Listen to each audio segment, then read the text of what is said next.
Have you ever wondered why King Solomon, the wisest king in the Bible, is also remembered in ancient legends as the man who commanded demons? According to ancient Jewish tradition, Solomon possessed a mysterious ring unlike anything the world had ever seen.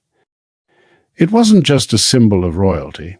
It was said to give him authority over demons, allowing him to force them to build the Temple of Jerusalem. But if this ring was so powerful, why did Solomon eventually lose everything? Was the ring truly a gift from God, or was it the beginning of the king's downfall? Today we're exploring the strange history of Solomon's legendary ring, what the ancient texts actually say, how it was supposedly used to control demons, and why some traditions believe the same power that made Solomon the greatest king also contributed to his ruin. Let's begin. To truly understand this dark turn in history, we have to step beyond the traditional pages of modern scripture and look into the hidden esoteric texts that much of the mainstream world left behind. If you read the canonical Bible, the narrative appears straightforward. It tells us that King Solomon built the great temple using thousands of workmen, trading resources with neighboring kingdoms and employing the finest craftsmen in the ancient world. But ancient Jewish oral traditions and early Christian writings tell a radically different story. They whisper that the construction of the temple was not merely a human effort, but a cosmic battleground. The primary record of this hidden history is found in a bizarre first-century text known as the Testament of Solomon. According to these ancient pages, the construction of God's holy house had ground to a halt. A brutal parasitic demon named Ornias was terrorizing the construction site. Every single night, this entity would attack the son of the master workman. The demon would drain the boy's life force through his thumb, while stealing the wages he had earned. Day after day, the boy grew weaker, until he was wasting away into little more than a skeleton. When Solomon discovered what was happening, he was deeply troubled. He knew that ordinary weapons could not fight an invisible enemy, so the king withdrew into his private chambers and prayed.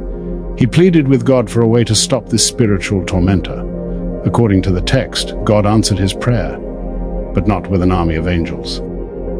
Instead, the archangel Michael descended from heaven, carrying a weapon of extraordinary authority. It was a small golden ring. Embedded within it was a stone engraved with a sacred geometric seal, a fourfold symbol that later traditions would come to call the Seal of Solomon. The angel's instructions were direct and chilling. "Take this ring, King Solomon, and with it you shall bind all the demons of the earth, both male and female, and through their labor, Jerusalem shall be built." Solomon did not hesitate. The very next morning, he handed the ring to the dying boy. He instructed him to wait for Ornias, and when the demon returned, the boy was to throw the ring against him. That night, Ornias appeared once again to drain the boy's strength. The boy cast the ring. It struck the demon. And for the first time, a creature of the underworld was completely subdued by a mortal man. Ornias was captured, bound, and dragged before the throne of Solomon.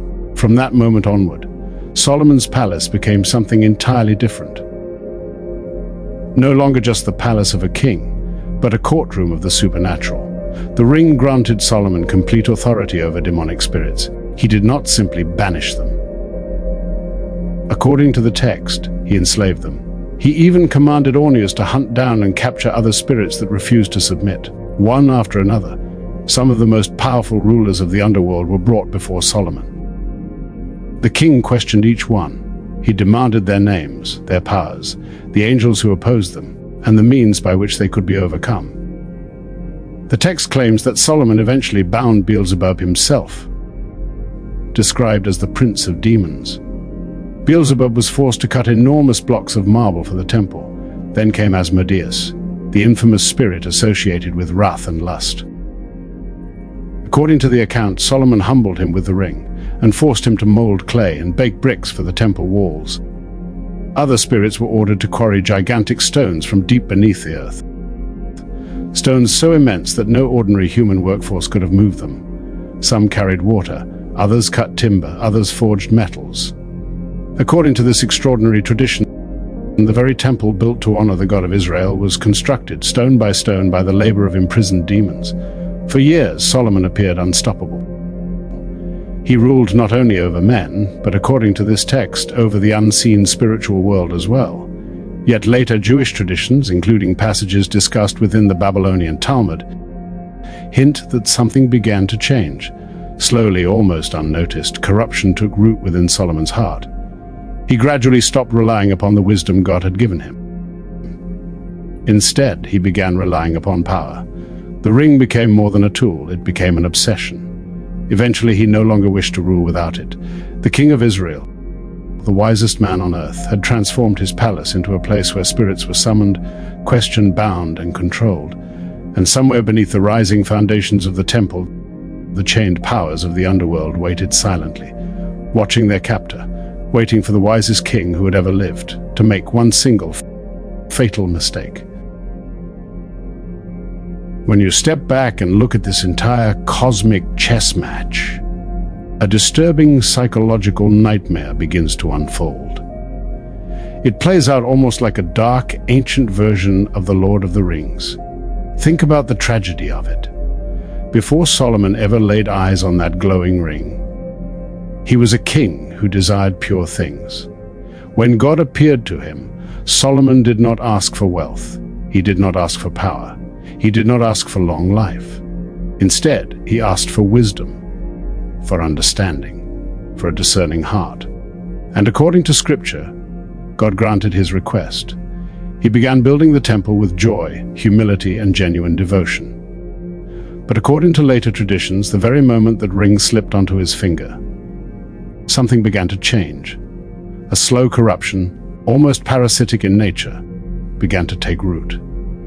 The wisdom God had poured into Solomon's heart slowly gave way to something else: control, power, convenience. Instead of relying upon divine wisdom, he began relying upon supernatural shortcuts. Rather than solving problems through discernment, he simply commanded spirits to do the work for him. Little by little, the ring stopped being a tool. It became a necessity. And when someone becomes dependent upon power, power eventually begins to control them. In the early chapters of the Testament of Solomon, the king still appears cautious. Whenever a demon stood before his throne, Solomon repeatedly declared that he acted only in the name of Yahweh. He reminded every spirit that the authority belonged to God, not to himself, almost as though he feared forgetting where that authority had come from. It was a kind of spiritual contract, as if heaven itself was saying, "You may use this authority, but never mistake its true source." Yet power has a way of changing people, slowly, quietly, almost without them noticing. As time passed, Solomon grew comfortable. He allowed the demons to perform every impossible task. They cut the stone, they carried the timber, they forged the metal, they built the temple. And when everything was finished, history remembered only one name: Solomon. The king received the glory, while the labor belonged to the very spirits he believed he controlled. But perhaps those spirits understood something Solomon did not. Perhaps they realized long before he did, that the ring had already begun changing him. Among the many spirits brought before Solomon were 7 mysterious sisters, powerful female entities associated in later traditions with fate, suffering, and human misery. Alongside them came another spirit, Ornias, described as a beautiful being capable of changing form, half woman, half beast, a deceiver of travelers.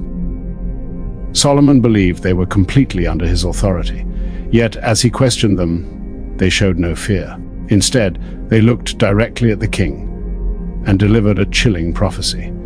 They told Solomon that his glory would not last, that his authority was temporary, and that one day he himself would fall. Imagine hearing those words, not from a prophet, not from an angel, but from the very spirits you believed were your prisoners. Even they could see the corruption taking root. Even they knew where Solomon's path would end.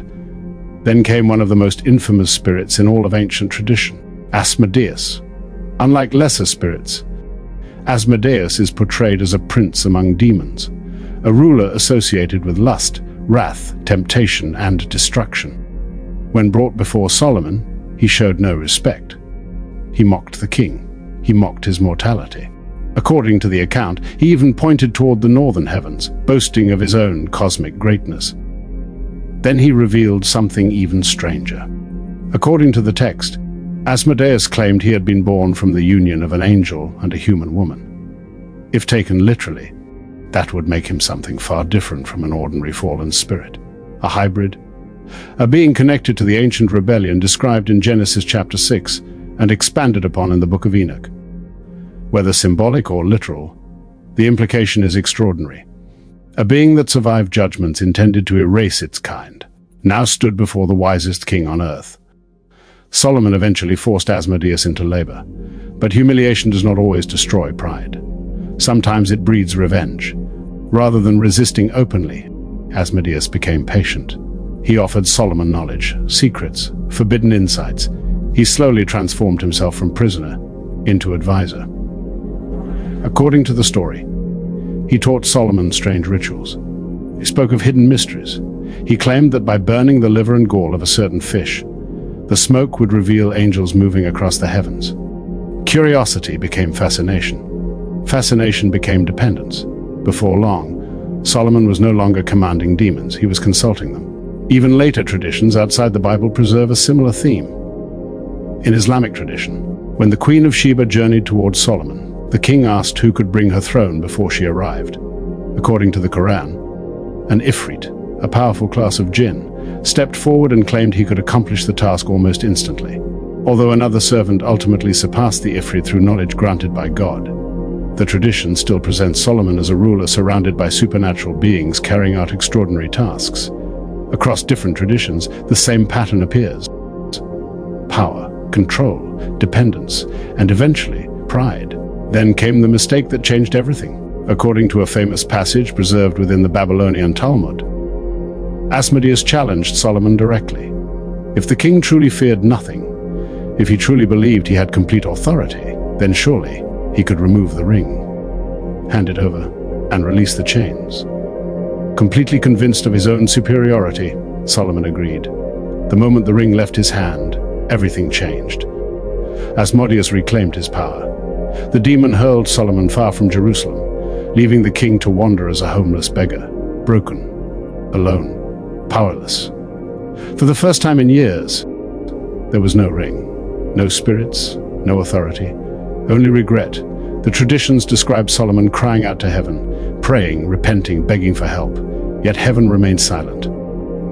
Whether understood literally or symbolically, the lesson is unmistakable. A man who once depended upon God had learned the hard way what happens when power replaces wisdom. But the story grows darker still. According to the legend, Asmodeus assumed Solomon's appearance. The demons sat upon Israel's throne, while the true king wandered unknown among strangers. To anyone looking from the outside, nothing had changed. The king still looked like Solomon, but appearances can be deceiving. This has led some readers to connect the story with Solomon's later years described in the Book of Kings. The Bible records that Solomon eventually built high places for foreign gods and turned away from wholehearted devotion to the God of Israel. Traditionally, this is understood as Solomon's own failure, but later legends imagined something far more sinister. What if the figure ruling from the throne was not Solomon at all? What if it was Asmodeus, using Solomon's likeness to destroy the king's legacy from within? It remains only a legend, but it is one that has fascinated readers for centuries. Eventually, ancient tradition says the archangel Raphael helped Solomon recover the ring. Yet by then, the damage had already been done. The object that had given him unimaginable authority had also become the instrument of his downfall. And that leaves one final question, a question no ancient text answers. Where is the ring today? No account records an angel carrying it back to heaven. No historian records its discovery. It simply disappears from history. Was it buried beneath Jerusalem? Lost beneath the sea? Hidden somewhere the world has yet to uncover? Or, if the legends are to be believed, is it still waiting for another ruler, confident enough to place it upon their finger? The story of King Solomon is more than an ancient legend. It is a warning, written in the dust of antiquity, a reminder that the greatest traps are rarely built from iron. They are forged from our own desire for absolute control, because the moment we stop trusting wisdom and begin trusting power alone, we begin walking the same path Solomon once did. The legends remind us that when we rely on the shadows to build our kingdoms, the shadows eventually come to collect. If you enjoyed this journey into forgotten history, and you want to dive even deeper into the hidden lore, the forbidden texts, the ancient mysteries, and the secret histories that the mainstream world rarely explores, make sure to subscribe. Leave a comment below and tell me your own theory. Where do you believe the Ring of Solomon disappeared to? Was it destroyed? Hidden beneath Jerusalem? Lost beneath the sea? Or is it still waiting for someone to find it? If you enjoyed this video, don't forget to leave a like. It helps the channel far more than you might think. And it tells YouTube to recommend these videos to more people interested in ancient history and biblical mysteries. Thank you so much for watching. And remember, some secrets are buried for a reason. I'll see you in the next chapter.